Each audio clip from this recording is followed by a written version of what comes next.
बज चुके हैं। वक्त सियासी जगत की तमाम बड़ी खबरें आप तक पहुंचाने का हो चला है और शुरुआत इस वक्त की बड़ी खबर से ही करेंगे, जहां पूर्व मुख्यमंत्री शिवराज सिंह चौहान आज दिल्ली दौरे पर रहेंगे। ये बड़ी खबर है। राष्ट्रीय अध्यक्ष जेपी नड्डा से दिल्ली में उनकी मुलाकात होनी है, लेकिन चुनाव में जीत के बाद और नई सरकार के गठन के बाद ये पहला दिल्ली दौरा शिवराज सिंह चौहान का।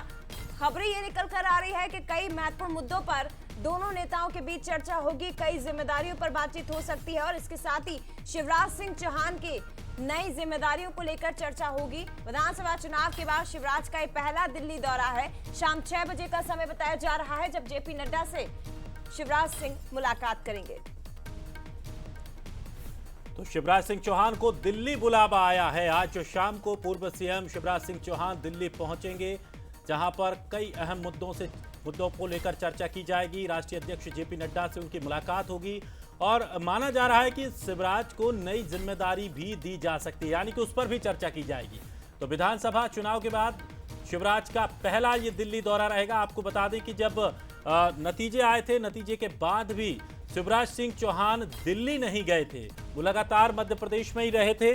तो अब इस दौरे के मायने क्या है, जरा वो भी समझ लीजिए। तो शिवराज सिंह चौहान को लेकर क्या कोई नई भूमिका तैयार की जा रही है, क्या उनकी नई भूमिका रहेगी, और मायने ये भी है कि क्या शिवराज सिंह चौहान से उनकी मंशा पूछी जाएगी, क्योंकि इतनी बड़ी पद पर वो रहे, लगातार मुख्यमंत्री मध्य प्रदेश के बने रहे। उसके बाद अब उनके ही सानिध्य में चुनाव जीत के जब सरकार मध्य प्रदेश में बनी है, तो अब उनसे उनकी मंशा भी पूछी जा सकती है सीनियरिटी के हिसाब से।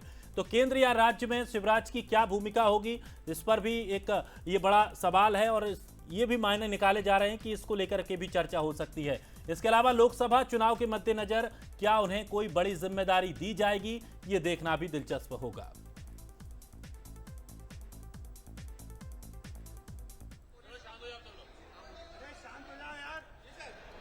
मित्रों, सबसे पहले मैं अपने सभी नवनिर्वाचित विधायक मित्रों को बहुत बहुत शुभकामनाएं देता हूं। विधानसभा में जहां एक तरफ पुराने और अनुभवी साथी भी विधायक चुन के आए हैं,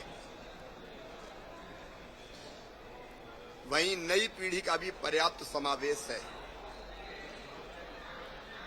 और एक और आनंद का विषय है,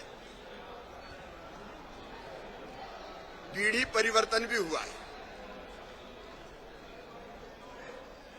श्री मोहन यादव जी मुख्यमंत्री हैं, तो नेता प्रतिपक्ष भी उमंग सिंगार जी हैं। और पीढ़ी परिवर्तन एक स्वाभाविक प्रक्रिया है, दोनों पक्षों में देखने मिल रही है और इसको हमको, जहां तक मैं सोचता हूं, बहुत सकारात्मक रूप से लेना चाहिए। और मुझे पूरा विश्वास है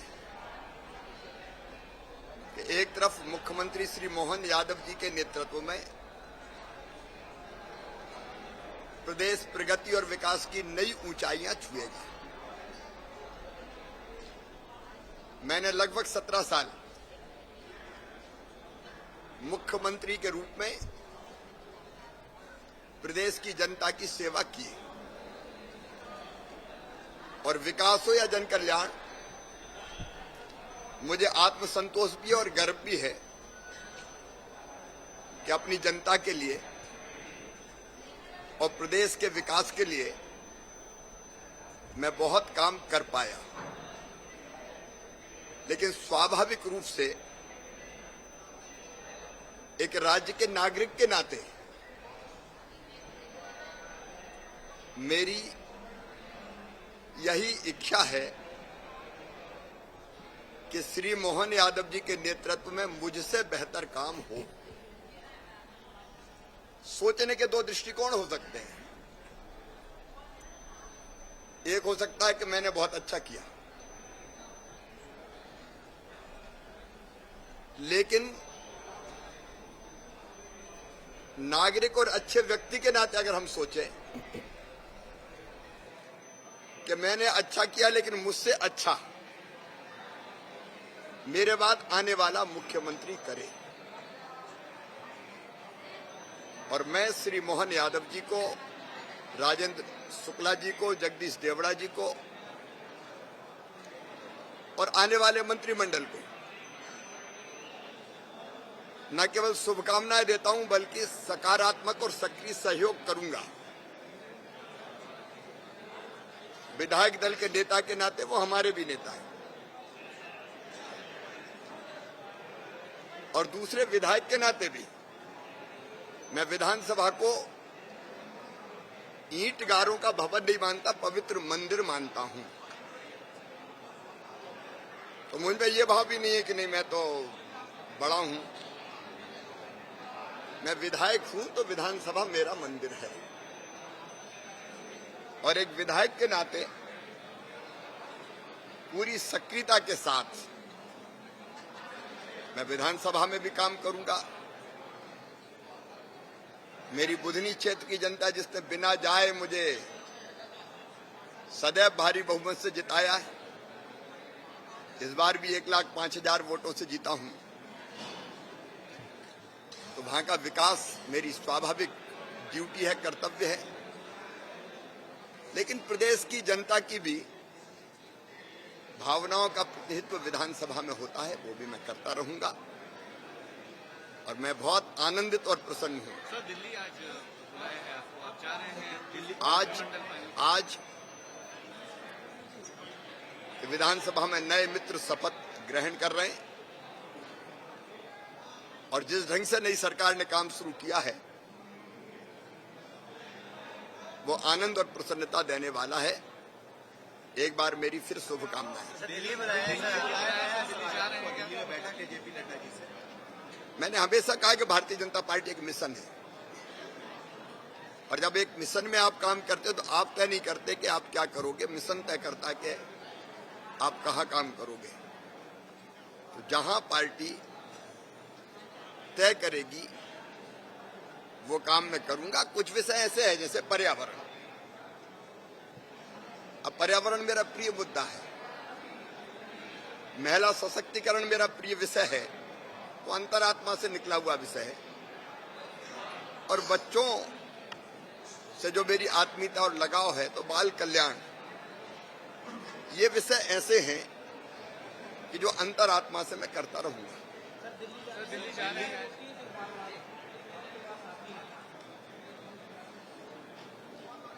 देखिए, भाई और बहन के रिश्ते हों या मामा और भांजे के रिश्ते हों, मैंने पहले भी शायद कहा है कि भाई का रिश्ता विश्वास का है और मामा का है प्रेम का। तो ये जो संबंध है वो स्वाभाविक है। प्रारंभ में थोड़ा बहुत लगता है, लेकिन मुझे लगता है कि ये फेज होता है, धीरे धीरे लोग इसको भूल जाते हैं। संबंध रहेंगे, लेकिन काम करना है, सरकार सफल हो, जनता की भावनाओं का आदर करते हुए जनता के कल्याण में। और लक्ष्य अभी है तात्कालिक लोकसभा में हम सभी 29 सीटें कैसे जीते। मोदी जी हमारे नेता हैं, और उनके नेतृत्व में 29 की 29 लोकसभा की सीटें जीते। इसके लिए हम जी जान से सब मिलकर काम करेंगे। मैं भी आज फाइनल हो जाएगा, आप दिल्ली जा रहे हैं, क्या चर्चा होगी इसको लेकर? अब चर्चा होगी यहाँ थोड़ी मुझे पता है, लेकिन राष्ट्रीय अध्यक्ष जी ने कहा है, मैं उनसे मिलने जा रहा हूँ। कल भी एक बैठक हुई थी दिल्ली में, तमाम बड़े मध्य प्रदेश के नेता के मंत्रिमंडल को लेकर, क्या उस पर भी चर्चा हो सकती है? मेरी जानकारी में नहीं। मेरी अभी तो राष्ट्रीय अध्यक्ष जी ने मुझे कहा है कि मैं आऊं तो चर्चा करेंगे। आज शाम को पहुंच रहा हूं। धन्यवाद। देखिए, पूर्व मुख्यमंत्री शिवराज सिंह चौहान को आप सुन रहे थे। दिल्ली रवाना होने के सवाल का जवाब उन्होंने बहुत आखिरी में जाते जाते दिया, लेकिन बहुत महत्वपूर्ण बातें इस दौरान उन्होंने कही। अभी तक पूर्व मुख्यमंत्री कई बार ये बात कह चुके हैं कि मैं दिल्ली नहीं जाऊंगा, लेकिन आज शाम को जेपी नड्डा से उनकी मुलाकात होने वाली है। पार्टी ने बुलावा भेजा है और उन्होंने कहा कि बीजेपी, भारतीय जनता पार्टी एक मिशन है और इस मिशन को हमें आगे बढ़ाना है। जो काम होंगे उसे मैं पूरा करूंगा। लेकिन इसके साथ ही एक महत्वपूर्ण बात जो उन्होंने कही, बहनों को लेकर, लाडली बहनों को लेकर, इसके साथ ही भांजियों के साथ अपने मधुर संबंधों को लेकर उन्होंने कहा कि एक फेज है, धीरे धीरे लोग भूल जाते हैं, लेकिन जनता के लिए मेरे जो कर्तव्य है उन्हें मुझे पूरा करना है। ये बहुत महत्वपूर्ण बात पूर्व मुख्यमंत्री शिवराज सिंह चौहान ने कही है। और बिल्कुल जया एक बात और यहाँ पर गौर करने वाली होगी कि जब उससे जिम्मेदारियों को लेकर जब उनसे सवाल किया गया तो उन्होंने अपने मन की एक बात तो कही है, पर्यावरण को लेकर उन्होंने कहा, बिल्कुल बिल्कुल, बाल विकास को लेकर उन्होंने कहा। तो क्या ये भी कयास अब लगाए जा रहे हैं कि क्या केंद्र में उन्हें महिला बाल विकास या इस तरह की कोई जिम्मेदारी मिल सकती है? क्या कोई बड़ा मंत्रालय उन्हें दिया जा सकता है? लेकिन हमारे साथ न्यूज हेड शरद द्विवेदी जी, इसके साथ ही एग्जीक्यूटिव एडिटर मनोज सैनी जी जुड़ गए हैं। शरद जी, सबसे पहले मैं आपके पास ही आना चाहूंगी। सर, पूरा जो बातचीत है वो आपने सुना, पूर्व मुख्यमंत्री ने क्या कहा, कैसे आप इसे समझने की कोशिश करेंगे? सर, अभी तक शिवराज सिंह चौहान लगातार ये कहते रहे कि मैं दिल्ली नहीं जाऊंगा, मैं मध्य प्रदेश में रहकर प्रदेश की जनता की सेवा करूंगा, लेकिन आज आया है बुलावा दिल्ली से। कैसे देखेंगे सर, क्या मायने उनकी दिल्ली दौरे के? देखिए, सबसे पहले तो हमें ये समझना चाहिए कि ये अनुशासन की रीति नीति में ढले एक दिग्गज बीजेपी नेता का स्टेटमेंट है। मेरे नेता, शब्द सुनिएगा ध्यान से, मेरे नेता हैं मोहन यादव जी, विधायक दल के ही नेता नहीं है, मेरे भी नेता हैं और मुझसे भी अच्छा काम करें इसके लिए शुभकामनाएं। कल और आएंगे नगमों की खिलती कलियां चुनने वाले, मुझसे बेहतर कहने वाले, तुमसे बेहतर सुनने वाले। कोई दंभ, कोई अहंकार या कोई ऐसी बात नहीं जिसमें पीड़ा और कसक हो। शिवराज जी ने एक आदर्श प्रस्तुत करने का प्रयास किया है और विधानसभा सत्र के पहले दिन जब तमाम बीजेपी के वो दिग्गज नेता जो विधानसभा चुनाव के समय और मतगणना के पहले तक ये माने जा रहे थे कि वो मुख्यमंत्री की रेस में शामिल हैं, ये उनका स्टेटमेंट ये बताता है कि बीजेपी किस तरह सोचती है। इसी तरह कैलाश जी सोचते हैं, इसी तरह प्रहलाद जी सोचते हैं, इसी तरह राकेश जी सोचते हैं, तमाम बड़े नेता सोचते हैं। अब रही बात कयासों की, आज उनको बुलाया दिल्ली जरूर गया है और दिल्ली जाने के पहले वो एक बहुत सकारात्मक बॉडी लैंग्वेज के साथ निकले हैं। जेपी नड्डा जी अब उन्हें क्या दायित्व सौंपने की बात करते हैं, जहां तक हमारा अनुमान है कि उन्हें संगठन में कोई बड़ा दायित्व फिलहाल दिया जाएगा, क्योंकि लोकसभा चुनाव तक उनकी भूमिका मध्य प्रदेश में, छत्तीसगढ़ में और देश की हिंदी भाषी पट्टी में महत्वपूर्ण है। तो मुझे लगता है कि फिलहाल उनकी शुरुआत केंद्रीय संगठन में किसी बड़े दायित्व के साथ हो सकती है, राष्ट्रीय महासचिव या राष्ट्रीय उपाध्यक्ष, और उसके बाद 4-5 महीने बाद जब लोकसभा के नतीजे सामने होंगे उसके बाद एक बार फिर पुनर्निर्धारण की बात हो सकती है। जी लेकिन शरद जी, यहाँ पर एक सवाल ये भी बनता है, जब उनसे पूछा गया कि क्या आप दायित्व चाहेंगे, क्या कुछ चाहेंगे, तो एक बार उन्होंने ये भी स्टेटमेंट दिया था कि मैं मरना पसंद करूंगा लेकिन मैं अपने लिए कुछ मांगूंगा नहीं, दिल्ली से अपने लिए कुछ नहीं मांगूंगा। लेकिन आज जब वो कहते आ रहे थे कि मेरा जो मनपसंद विभाग है या मनपसंद मेरी जो चीज़ें हैं वो पर्यावरण को मैं पसंद करता हूं, महिला बच्चों से मेरा लगाव है, बाल विकास को लेकर मैं उसमें पसंद करता हूं, तो क्या ये एक छोटा सा संकेत देखने को मिला कि वो क्या इस तरह के मैं नहीं समझता ये कोई संकेत है। मुझे लगता है जो आप बात कह रहे हैं वो अतीत की बात थी। अब जिसे कहते हैं कि वो बात बीत चुकी है, क्योंकि वो तब की बात थी जब ये माना जा रहा था कि वो मुख्यमंत्री फिर से क्या बनाने की रेस में या खुद को वो शामिल हैं।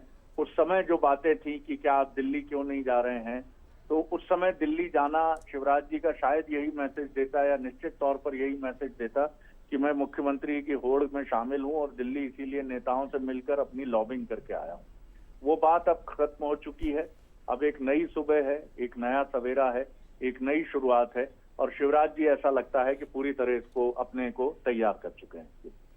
जी शुक्रिया शरद जी, आप बने रहिए, आपसे हम आगे भी जुड़ेंगे। लेकिन जिस तरह से आज मुख्यमंत्री शिवराज सिंह चौहान का जो उनका अभिवादन रहा। खास करके जया, यही चीज़ है कि जो कांग्रेस और बीजेपी को अलग करती है कि संगठन का क्या महत्व है।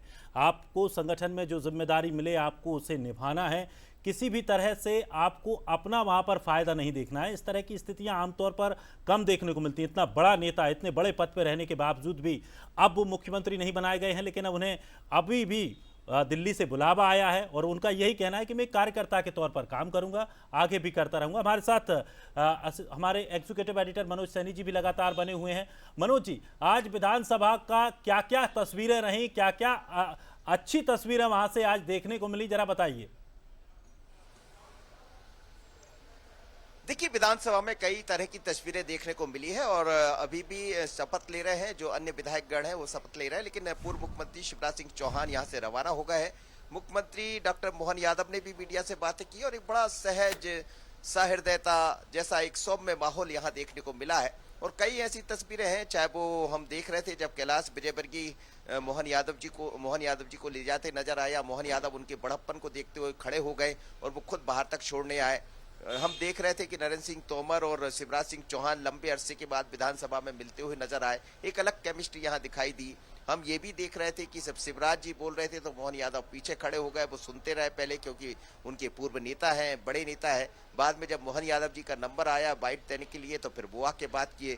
तो ये भारतीय जनता पार्टी के संस्कार है। भारतीय जनता पार्टी जिस तरह अनुशासन की बात करती है या कांग्रेस बात करती है, दोनों ही तरफ से, विपक्ष में भी आज पहली बार है कि चौथी पीढ़ी, जैसा कि अभी हम देख रहे थे पूर्व मुख्यमंत्री शिवराज जी ये कह रहे थे कि चौथी पीढ़ी है और पीढ़ियां बदलना चाहिए। बहुत बड़ी बात उन्होंने कही है और ये पहली लंबे अरसे बाद ऐसी विधानसभा जिसमें मुखिया सरकार का भी बदल गया है और विपक्ष का भी बदल गया। बिल्कुल, मैं लौटूंगी आपके पास मनोज जी, क्योंकि इस विधानसभा में हमें बहुत सी नई तस्वीरें और एक नया बदलाव देखने को मिला। लेकिन आगे बढ़ते हुए बड़ी खबर बता दें, सीएम डॉक्टर मोहन यादव ने बड़ी बात कही है। मंत्रिमंडल विस्तार को लेकर उन्होंने कहा कि दिल्ली में सभी वरिष्ठ नेताओं के बीच चर्चा हुई है और सभी के मार्गदर्शन में हम आगे बढ़ेंगे।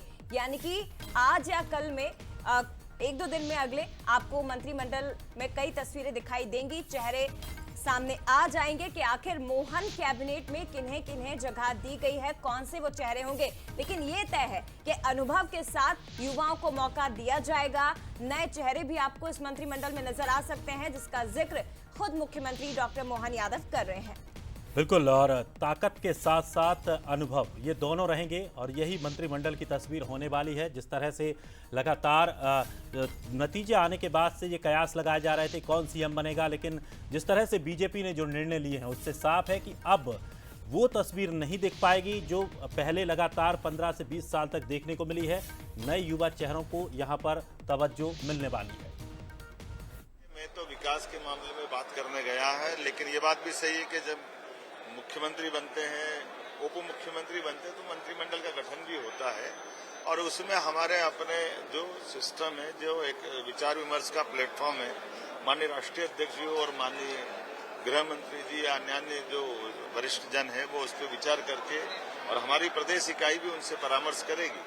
जहां जिसकी आवश्यकता पड़ेगी हम प्रदेश के परिप्रेक्ष्य में निश्चित रूप से हमारा समृद्ध विधायक दल है और समृद्ध लोग हैं और उनमें से अच्छे लोगों का चयन भी होगा। मैं अपनी ओर से एक बार फिर आपका आभार मानता हूं। बहुत तो आज से मध्य प्रदेश में सियासत के नए युग की शुरुआत हुई है। 16वीं विधानसभा के पहले सत्र की शुरुआत हुई है। 2 दशक बाद बदली सी विधानसभा नजर आई है, क्योंकि पक्ष और विपक्ष दोनों तरफ युवा चेहरे, नया नेतृत्व, जूनियर सीनियर विधायकों की दिलचस्प केमिस्ट्री भी आज विधानसभा में देखी गई।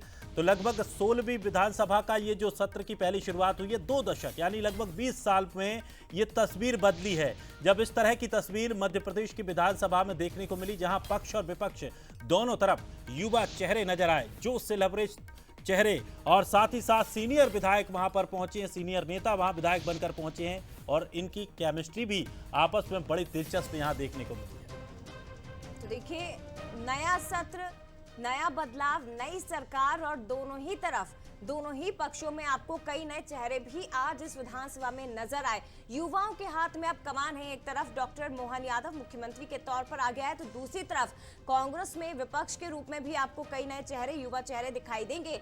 जीतू पटवारी को कमान सौंपी गई। इसके साथ ही विधानसभा की अगर बात करें तो नेता प्रतिपक्ष के तौर पर उमंग सिंघार सदन के सरदार सामने आए हैं, वो भी युवा जिन्हें नेतृत्व की कमान सौंपी गई है। तो मध्य प्रदेश की सियासत को एक नए युग की तरफ बढ़ते हुए आप देखेंगे, एक नई दिशा देने की कोशिश ये विधानसभा सत्र करेगा और 2 दशक बाद करीब ये नया बदलाव हमें मध्य प्रदेश की विधानसभा में देखने को मिल रहा है।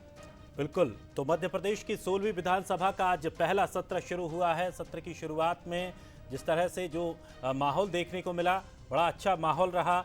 नए सत्र से नया संदेश देने की इस विधानसभा के जरिए कोशिश की गई है। तो वरिष्ठ जन भी वहां पर सामने आए, वरिष्ठों का सहयोग इन जो नए विधायक आए हैं, नए जो मंत्री बनेंगे उनको मिलता रहेगा। तो नई सियासत मध्य प्रदेश में देखने को मिलेगी और किस तरह से अब मध्य प्रदेश विकास के आगे आयाम लिखने वाला है, ये देखना तो बड़ा दिलचस्प होगा। मुख्यमंत्री मोहन यादव इस वक्त हमारे साथ, उन्हीं से बात करेंगे। सर, विधानसभा सत्र का आज पहला दिन है, सब शपथ ली है, कौन कौन से मुद्दे हैं जो सबसे पहले प्राथमिकता में रहेंगे? विकास के मामले में हम सबका साथ, सबका विकास, सबका विश्वास, सबका प्रयास, ये मोदी जी का विकास का मूल मंत्र है, इसी काम में आगे बढ़ेंगे। सर, अनुपूरक बजट को लेकर भी बात चल रही है, लेकिन ये भी कहा जा रहा है कि विपक्ष ये कह रहा है कि वार्तालाप का मौका नहीं मिलता, डिस्कशन जरूर होना चाहिए। उम्मीद करें ये जो सदन रहेगा सभी को वार्तालाप भी उपलब्ध कराएगा, विकास के मामले में नए नए कीर्तिमान भी बनाएगा और विकास के आयाम भी दिखाएगा। ये हमारे साथ मुख्यमंत्री मोहन यादव हैं, जिन्होंने यही कहा है कि इस बार जनता के तमाम मुद्दों को उठाया जाएगा और नए कीर्तिमान भी इस बार सत्र के पहले दिन जो सत्र है विधानसभा का जो चलेगा उसमें स्थापित किए जाएंगे। कैमरामैन दिलीप के साथ रंजना दुबे, बंसली न्यूज, भोपाल। और चलिए इसी पर ज्यादा चर्चा करने के लिए हमारे साथ न्यूज हेड शरद द्विवेदी जी लगातार बने हुए, इसके साथ ही मनोज जी भी लगातार बने हुए। शरद जी, सबसे पहले आपका ही रुख करना चाहूंगी। सर, 2 दशक बाद मध्य प्रदेश विधानसभा की तस्वीर आज बहुत बदली नजर आई। युवाओं के हाथ में कमान, नया सत्र, नई सरकार और ये बदलाव मध्य प्रदेश की सियासत को, ये विधानसभा का नया रूप क्या दिशा देने वाला है और इसके साथ ही यहाँ से कौन सा नया संदेश?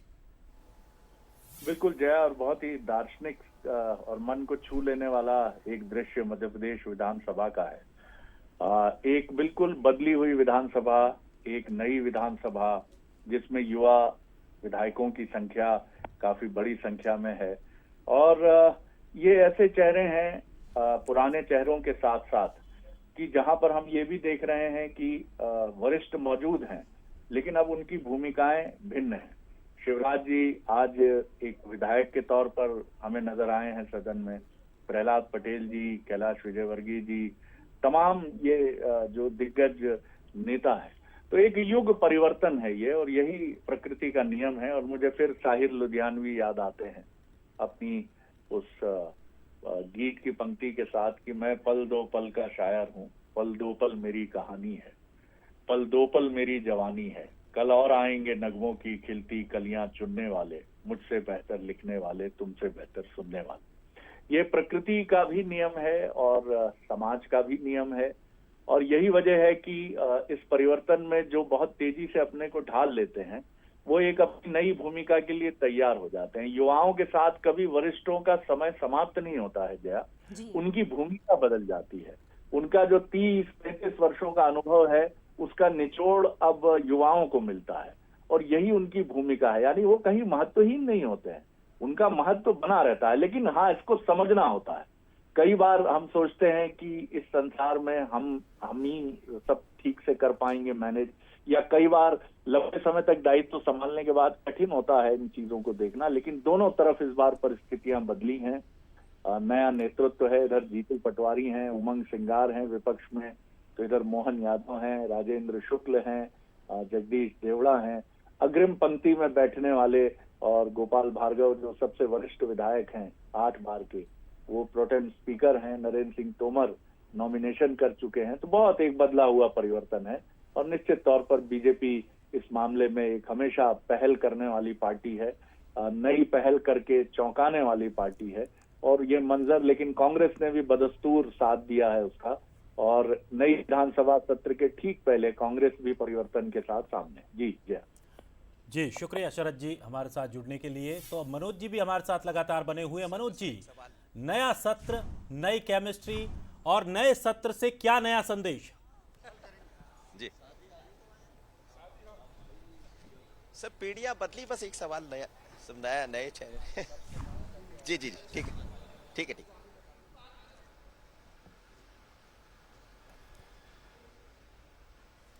जी मनोज जी, नया सत्र नया संदेश, क्या है नया संदेश? देखिए संदेश साफ है कि सबको हिल मिलकर आगे चलना है और चाहे भारतीय जनता पार्टी की सरकार हो या विपक्ष, नया स्वरूप पूरा दिखाई दे रहा है। अभी अभी नरेंद्र सिंह तोमर से मैं बात करना चाह रहा था और संभावना यह है कि परसों वो विधानसभा के अध्यक्ष बनने जा रहे हैं। उन्होंने नामांकन दाखिल कर दिया, लेकिन तस्वीरें बहुत अलग थी। जैसा शरद जी कह रहे थे कि कल और आएंगे, तो उसी तरह की तस्वीरें यहां नजर आ रही थी कि जो सीनियर विधायक कैसे भारतीय जनता पार्टी या कांग्रेस अपने नेताओं को बदलती है और किस तरह अनुशासन के साथ पीढ़ियां बदल जाती है। ये पीढ़ी बदलने की विधानसभा है जिसमें डॉक्टर मोहन यादव मुख्यमंत्री बन गए हैं, शिवराज सिंह चौहान पीछे की चेयर पर चले गए हैं, उमंग सिंगार विपक्ष के नेता बन गए हैं, बाकी सीनियर लीडर पीछे चले गए हैं। तो ये तस्वीरें हैं और ये बताता है कि ये लोकतंत्र है हमारा, ये लोकतंत्र का मंदिर है। यहाँ ऐसे बाहर या आप बातें कुछ भी करते रहे, लेकिन जब बात विधानसभा की आती है तो बहुत अच्छा, बहुत सुंदर एक दृश्य यहाँ देखने को मिला है। और उसके साथ ही हमने कई ऐसी तस्वीरें देखी, जैसे कैलाश जी को ले जाते हमें मोहन यादव नजर आए जो वर्तमान में मुख्यमंत्री है।